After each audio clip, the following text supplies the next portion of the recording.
జాతీయ స్థాయిలో ఉత్తమ పోలీస్ స్టేషన్ల ఎంపికలో భాగంగా కేంద్ర హోంమంత్రిత్వ శాఖ అధికారి సయ్యద్ మహమ్మద్ హసన్ వరంగల్ జిల్లా ఐనవోలు పోలీస్ స్టేషన్ ను సందర్శించారు. గత నెలలో దేశవ్యాప్తంగా ఎంపిక చేసిన 78 ఉత్తమ పోలీస్ స్టేషన్లో ఐనవోలుకు చోటు దక్కింది.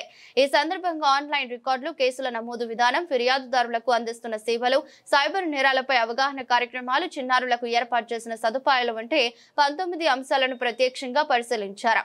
పోలీస్ స్టేషన్లో ఫిర్యాదుదారుల కోసం ఏర్పాటు చేసిన సౌకర్యాలు, ప్రజా సేవా దృక్పథం ప్రశంసనీయంగా ఉందన్నారు.